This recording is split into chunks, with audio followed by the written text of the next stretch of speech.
Olá, queridos irmãos, queridos amigos, nós estamos mais uma vez trazendo para você uma palavra de Deus.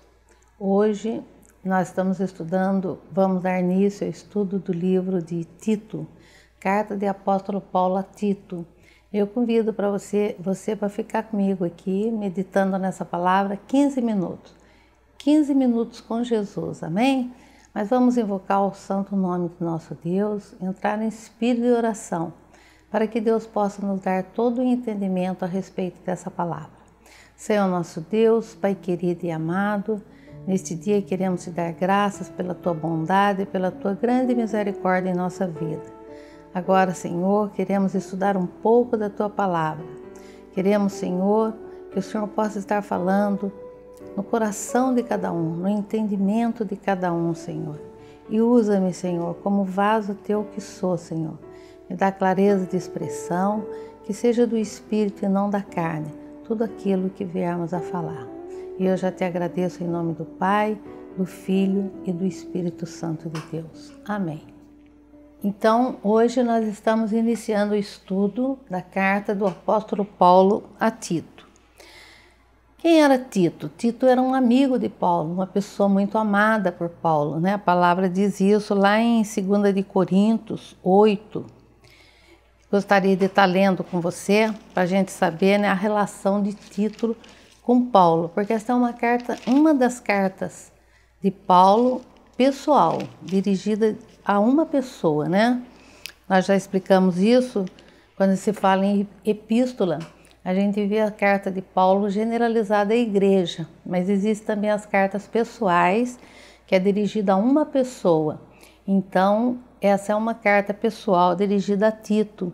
E a gente pode observar no capítulo 8 de 2 de Coríntios, que diz assim, no versículo 16: Dou graças a Deus que pôs a mesma solicitude por vós no coração de Tito. No 18 ele diz, e com ele enviamos o irmão cujo louvor no evangelho está espalhado por todas as igrejas. E no 23 ele diz, quanto a Tito, é meu companheiro e cooperador para convosco. Quanto aos nossos irmãos, são embaixadores dessa igreja e glória de Cristo. Então, veja que Tito foi um enviado da igreja de Corintos. E Tito, ele era gentil, né? Ele não era judeu, ele era grego. E Paulo, como seu amigo, um amigo amado, querido, ele via muitas qualidades em Tito, né? A palavra diz que ele era um homem sério, um homem de boas obras, um homem cheio do Espírito Santo. Era um homem também confiável, abnegado. E Paulo, então, viaja com ele, faz algumas viagens com ele. Uma das viagens que ele fez com Paulo foi para Jerusalém, né? Ele acompanhou Paulo e Barnabé. E, finalmente, Paulo deixou em Creta, né, como supervisor de igreja. Então eu quero convidar você também, se tiver a sua Bíblia aí na mão, para que a gente possa estar lendo no livro de Tito, capítulo 1. Eu quero ler com você o versículo 5, que diz assim, por esta causa te deixei em Creta, para que pusesses em boa ordem o que ainda resta, e de cidade em cidade estabelecesse presbítero, como já te mandei.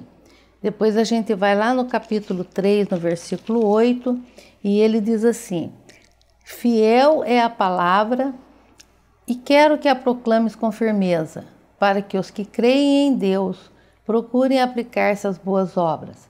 Essas coisas são boas e proveitosas aos homens. Então, na verdade, Tito foi uma pessoa, né, enviada pela igreja de Corintos, para a igreja de Creta, onde ele deveria visitar as igrejas e estabelecer presbíteros, ou seja, pastores, pessoas que iam cuidar do rebanho de nosso Senhor Jesus Cristo. Paulo sempre teve muita preocupação com aqueles que estão na liderança, aqueles que são líderes religiosos. O líder religioso, ele tem que ter um bom testemunho de vida, ele tem que ter um comportamento aprovado por todos, ele tem que ser irrepreensível, ele tem que dar bom testemunho e ser o exemplo para as suas ovelhas, né? E essa era uma grande preocupação de Paulo. Como apóstolo, ele ia fundando as igrejas, ele ia deixando sempre nas igrejas alguém para cuidar da igreja, para colocar ordem na igreja, para disciplinar a igreja, porque a igreja, como toda organização social, ela é feita por pessoas, e pessoas têm de todo tipo, né? Existem pessoas do bem, existem pessoas do mal em todos os lugares. E na igreja também. A igreja, muitas pessoas que estão dentro da igreja se dizem crente, estão com a Bíblia debaixo do braço e chamando por Jesus, Jesus, Jesus, falando no nome de Jesus. Pode ser que no dia que ela se apresentar lá no céu, se ela for para o céu, Jesus vai dizer para ela que não a conhece, porque ela não fez coisas agradáveis ao Senhor. E o nosso trabalho para o Senhor não pode ser em vão. Tudo que nós fazemos para Deus deve chegar até o céu com um cheiro suave.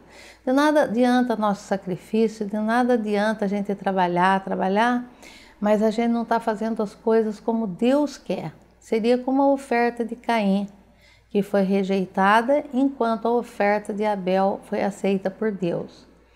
Então, essa preocupação de Paulo em estabelecer presbíteros, pastores para as igrejas, era muito grande. E uma coisa, assim como nós já vimos, né, a questão de Timóteo, Timóteo era um jovem pastor, nós já lemos 2 cartas de Paulo a Timóteo, agora ele escreve a Tito, mas só que dá também para a gente perceber através das escrituras que Tito tinha mais maturidade, né? Ele era mais forte que Timóteo, então era uma pessoa assim mais segura no trabalho, no seu próprio estilo de vida, na sua saúde e na sua maturidade. Então, tudo isso diferenciava também Tito de Timóteo. Mas o que ele fala para Timóteo nessa carta? Ele fala aquilo que ele gostaria de falar para todos aqueles que estão nos ouvindo, nos assistindo e que estão à frente de um trabalho na obra do Senhor. A responsabilidade é muito grande. A gente tem visto como as pessoas denigram a imagem de pastor, dos obreiros em geral da obra do Senhor, missionários. Mas olha, isso sempre aconteceu isso, só que a palavra diz que no final dos tempos ainda seria muito pior. Seria muito pior porque homens maus estariam invadindo esse campo, estariam se passando por missionários, por presbíteros, por obreiros da obra do Senhor, para tirar vantagem das ovelhas. É como o lobo, né? Existe aquele que se veste de cordeiro, mas por dentro existe um lobo dentro dele. Ele não está ali para apacentar as ovelhas do Senhor, porque na verdade nós não temos ovelha, as ovelhas são do Senhor, não são nossas, nós estamos ali só para apacentar, até para seguir a ordem que Deus deu a Pedro e que serve para todos nós. Se tu me amas, apacenta minhas ovelhas. Mas nós estamos vendo hoje muitas pessoas que estão sendo até estão confundindo, porque eles passam realmente por bons, mas depois as pessoas vão conhecê-lo, vão ver as suas obras, o resultado das suas obras, e veem que eles são falsos mestres, são falsos pastores, estão denegrindo a imagem de Cristo, a palavra de Deus, que não é exatamente aquilo que Deus está falando. E diz que no final dos tempos, os dias ficariam muito mais difíceis. E hoje nós já estamos sentindo essa dificuldade, porque os líderes religiosos estão caindo em descrédito.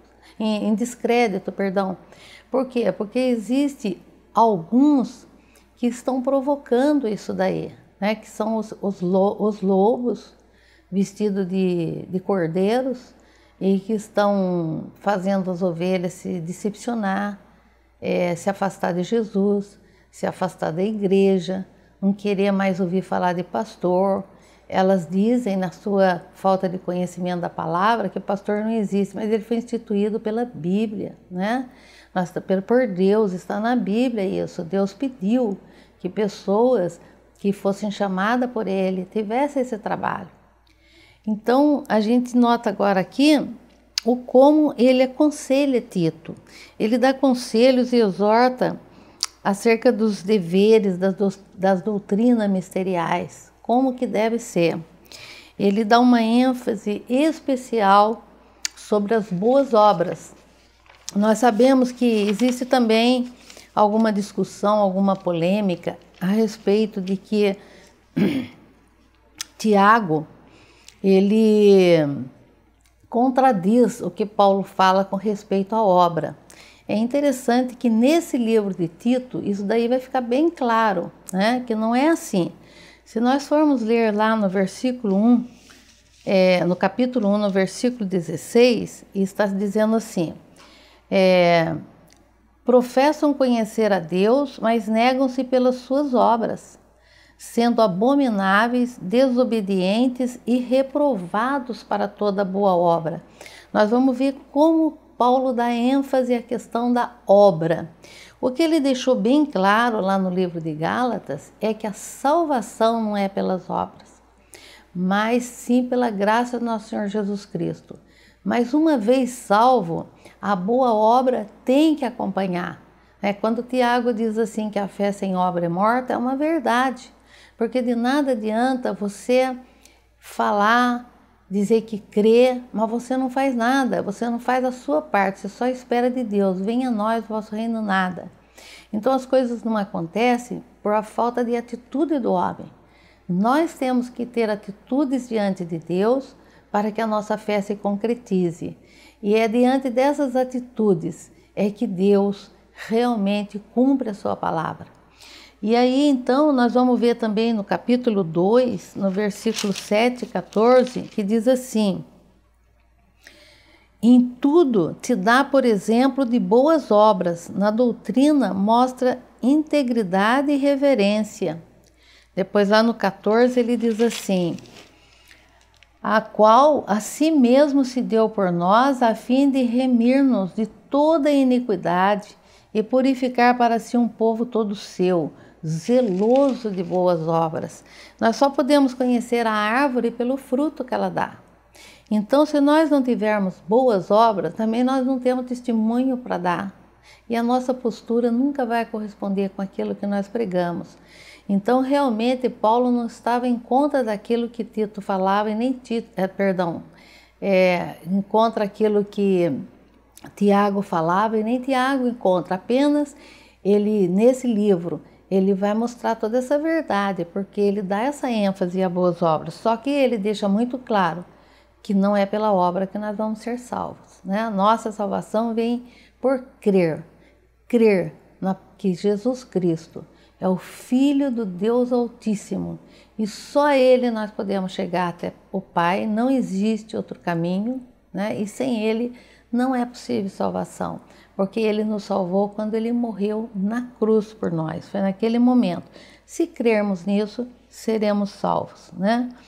Então, é sobre esse livro de Tito que ainda nós vamos meditar em mais 3 encontros, né? Eu quero convidar você para estar conosco na próxima semana. Temos levado essa palavra, temos levado os estudos da Bíblia em 15 minutos com Jesus. E eu peço que você esteja atento sobre isso, né? Então, nesse dia, eu quero desejar a você que muitas bênçãos do Senhor caiam sobre sua vida e que cada dia mais você tenha esse interesse pelo zelo da palavra do Senhor, amém? E que a graça do nosso Senhor Jesus Cristo, o grande amor de Deus Pai e a consolação do Espírito Santo esteja com cada um de vocês, em nome de Jesus, amém.